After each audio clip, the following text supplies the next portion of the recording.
Men det skal det ikke bli. For vi skal jo ha alle disse her bildene, sant? Og så litt mer tre, vi skal pusse tre og svart-hvitt bilde og sånn. Da får du litt mer, så skal jo alle klene inn også. Ja. Så jeg tror det blir veldig bra. En fin sånn kombinasjon av gammelt og nytt.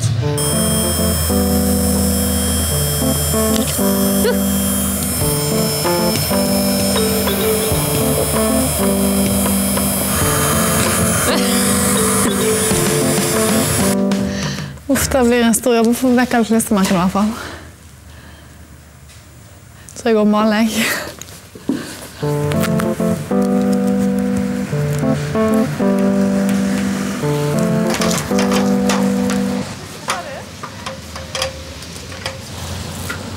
Oi.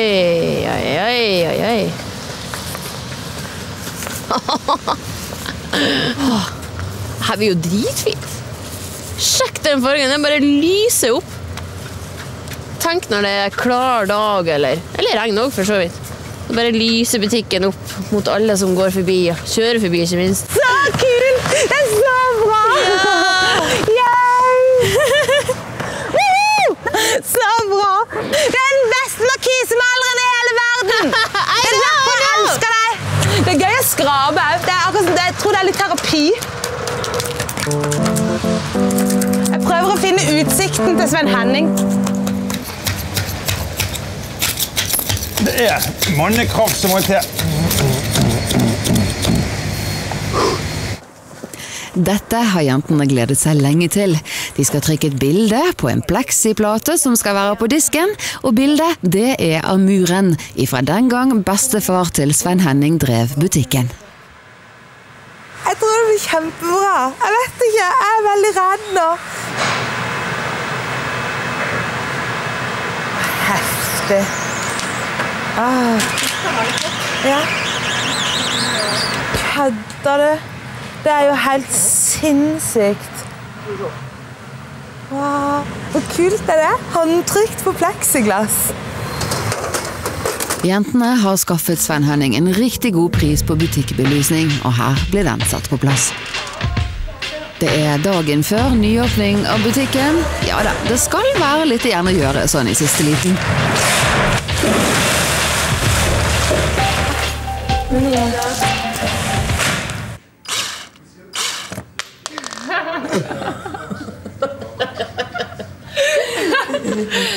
igjen. Ja, det er bra. Det går bra. Det begynner bra. Og så må du legge press på kabelen igjen.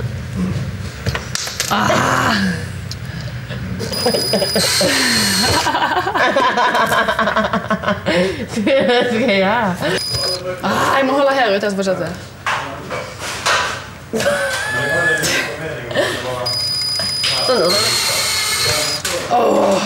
Det blir litt sint også, skjønner du?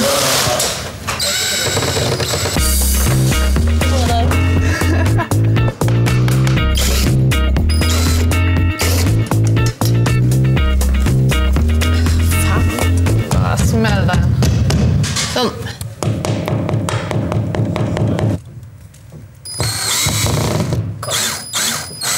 Prøv å komme ut bak. Ja, faen. Ja, hva vi gjør nå da? Jeg synes du skal henge opp bildet. Nei.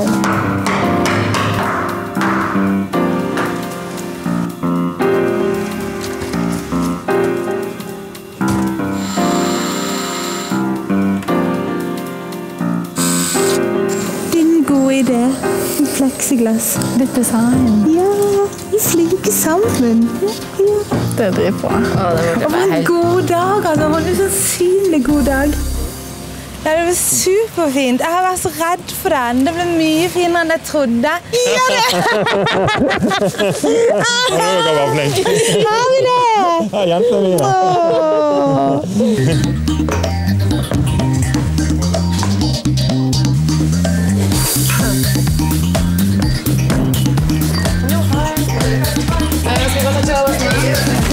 Det er gått 2 uker siden jeg tilbød 3 nyutdannede jenter et stykke virkelighet. En regntøyforretning som de mente de kunne utvikle til riktig god butikk ved hjelp av oppussing, opprydning i vareutvalg og nytt grafisk uttrykk. Bare å forsyne seg. Vær så god. Deilig. Dette har jeg gledet meg til.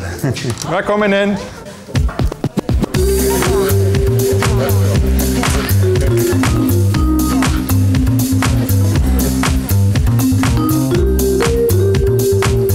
Takk for handelen. Ha en god dag.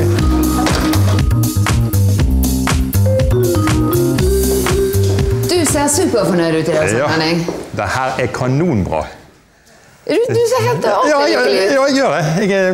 Jeg er jo nesten stum, men jeg er så glad. Få se på utsikten fra ditt sted. Ja. Hva ser vi her? Du ser varer. Ja. Du ser kunder på lang avstand. Ja. Ja. Så du godt i natt?